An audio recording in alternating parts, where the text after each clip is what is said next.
We're going to move on with the second part of our dementia PowerPoint for Chapter 6, and we're going to be talking about financial burdens that are seen both U.S. and worldwide.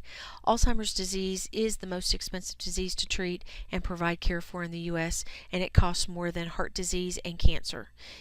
In the U.S., the annual cost of direct care for people with Alzheimer's disease exceeds $200 billion. Direct care includes both paid health care and long-term care. It does not include caregiving, which is an essential part of Alzheimer's care, which we will talk a little bit later about in this PowerPoint. Worldwide, the annual cost of Alzheimer's and other dementias are estimated at over $818 billion.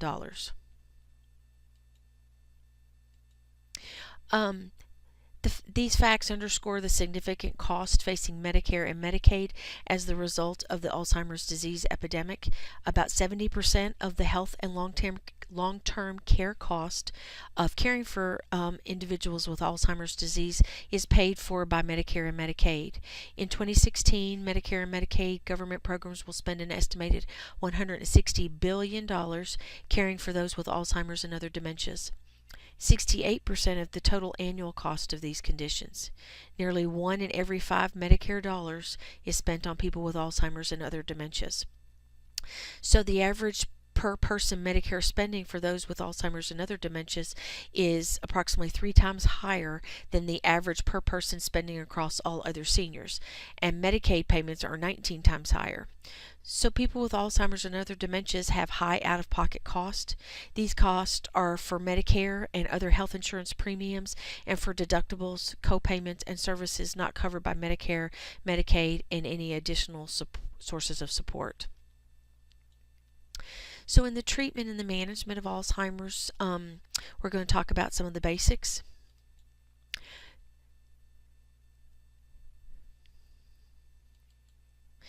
We'll go over these for some guiding principles for screening. It's important to have an informal observation alone by and being done alone by a physician is not adequate to determine whether someone has some form of dementia. Having detection of cognitive impairment can be enhanced by specifically asking, about changes in memory, languages, and the ability to complete routine tasks. There's not a single gold tool which can be used as a standard for detection of cognitive impairment or an initial structured assessment, but what is available can provide a baseline for cognitive surveillance and then also can trigger the need for further evaluation. Clinical staff can also offer valuable observations of cognitive and functional changes in patients who are seen over time. Counseling before and after cognitive assessments is an essential component of any cognitive evaluation, and informants such as the family and caregivers provide valuable information about the presence of any changes in the individual's cognition. So here are some sample questions you might ask one of your patients to get a better assessment of how their cognition is. So you could ask, during the past 12 months, have you experienced confusion or memory loss that is happening more often or is getting worse? You could ask, during the past 7 days, did you need help from others to perform everyday activities such as eating, getting dressed, grooming, bathing, walking, or using the toilet? Also, you could ask, during the last 7 days, did you need help from others to take care of things such as laundry, housekeeping, banking, shopping, using the telephone, food preparation, transportation, or taking your own medications?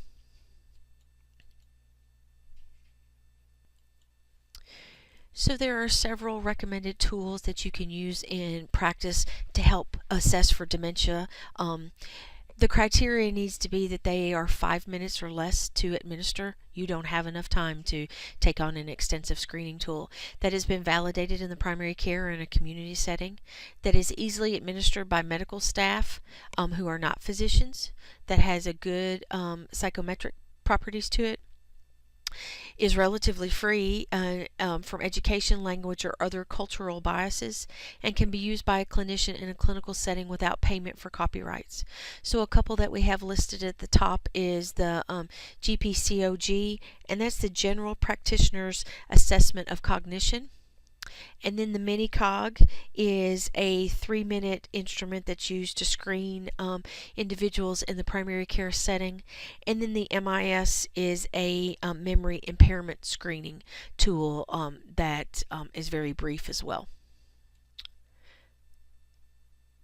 For diagnosing of Alzheimer's disease, remember there's no single test that's going to say, like a CBC might say that you have infection, or a urinalysis and a culture are going to tell you whether you have a UTI. But you need to have a complete medical evaluation, including a medical history, mental status testing, receiving information from family and friends, doing a psychological and neurological exam, and rule out other causes. Physicians can almost always determine if a patient has dementia. However, it's difficult to identify the exact cause. And establishing a diagnosis for Alzheimer's can be more challenging, as there's no single test that can show whether a person has Alzheimer's disease. You also may choose to do some testing, which includes blood test or brain imaging, to rule out other causes of dementia-like symptoms. Some of these other tests, MRI or CT, would be very informative in cases where you have dementia that is of a recent onset and is rapidly progressing. If you have younger onset dementia, less than 65, someone that has a history of a head trauma, or neurological symptoms suggesting focal disease. So in the management and treatment of Alzheimer's, there is really no cure. There's no treatment that slows the progression of the disease. There are drugs and non-drug treatments that may help with both cognitive and behavioral symptoms, but they don't affect the underlying disease. So there are medications that are used to treat symptoms and are more effective if administered in the earlier part of diagnosis. And the chief goals of their treatment are to maintain quality of life, maximize function in daily activities, increase and enhance cognition, mood, and behavior, foster a safer environment, and promote social engagement as appropriate.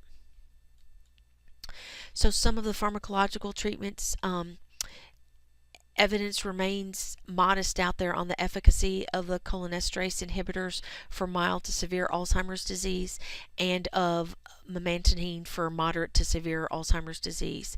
Memantine is for mild or moderate Alzheimer's disease showed no benefits in the studies. Effects that are at best slight or of unclear significance is when memantine is added to a cholinesterase inhibitor. So evidence for the sustained benefit of either of these is unclear. Additional evidence has shown that adverse side effects of the cholinesterase inhibitors, when it's used on a long-term basis, can be hard on the individual, such as anorexia, weight loss, falls that may lead to hip fractures, having syncope, bradycardia, and any increased use of cardiac pacemakers. So some unique aspects of Alzheimer's. People with younger onset dementia may lose income and savings when they become unable to work, and those with dementia at any age may need to pay for additional services, especially as the disease progresses. As the need for care increases, many people with Alzheimer's and dementia live in nursing homes for longer periods of time, and the financial burden on this type of care can result in turning to Medicaid and other public programs to help pay for their services and support. People with dementia report being afraid of the reactions of others and a lower perceived status within society because of the diagnosis. The stigma associated with dementia may contribute to social exclusion, a reluctance to seek health, or even with a diagnosis, a sense of shame, inadequacy, and low self-esteem. People with Alzheimer's and other dementias tend to be especially vulnerable to abuse because the disease may prevent them from reporting the abuse or recognizing it. And abuse can occur anywhere, including at home and in care settings. And it can take many forms. Physical abuse could be physical pain or injury. Emotional abuse consists of verbal assaults, threats of abuse, harassment, and intimidation. Neglect is failure to provide necessities including food, clothing, shelter, medical care, or a safe environment. And financial abuse is the misuse or withholding of the person's financial resources, whether it be money or property, that can be used to help them to help the caregiver or whoever is taking this money rather than helping the disadvantaged person.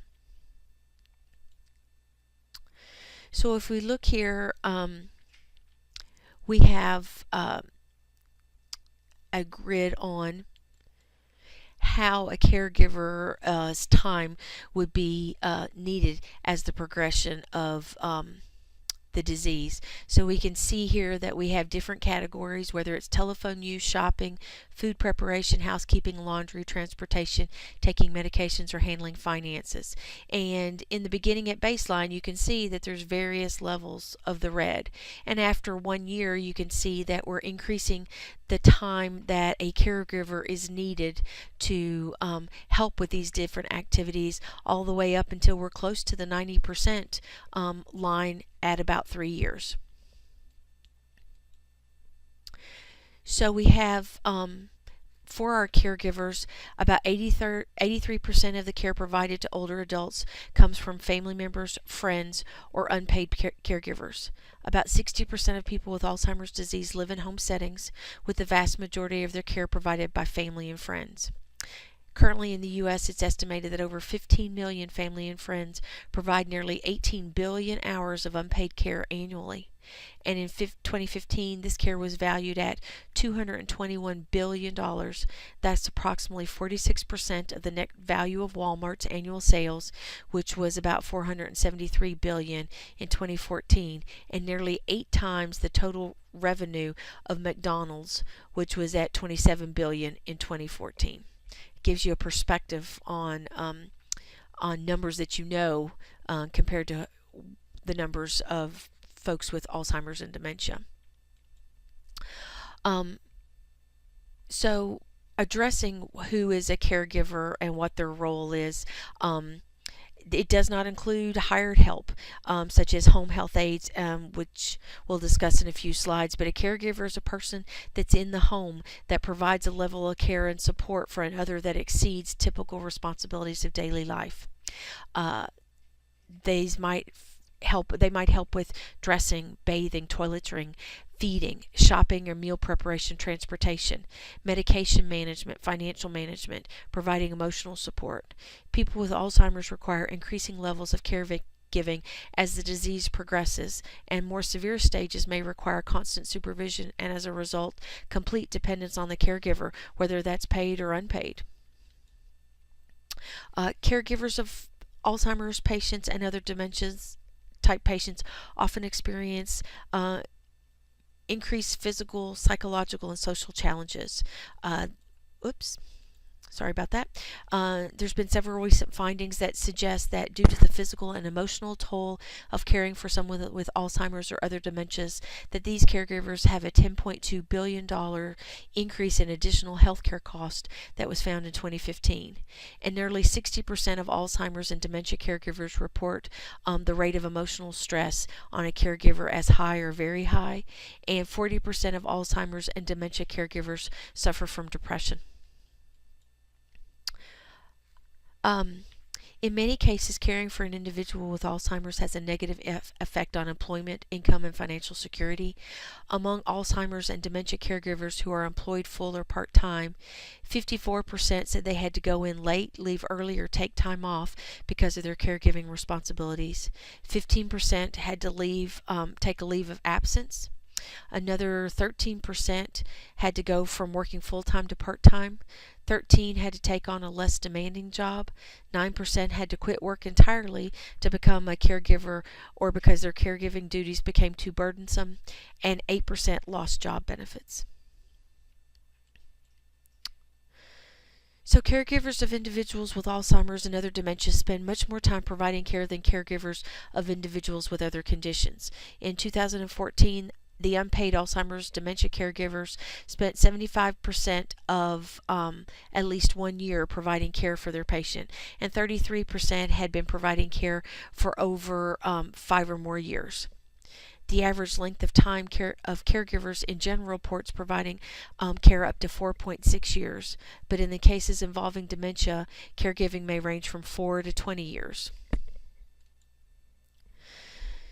So in conclusion, let's review a few of the key points. on this module, on PowerPoint in this module.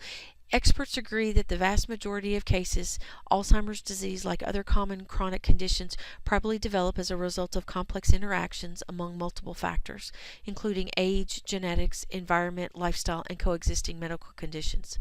The symptoms of Alzheimer's disease worsen over time, although the rate at which the disease progresses varies. On average, a person with Alzheimer's disease lives 4 to 8 years after diagnosis, but can live as long as 20 years depending on other factors.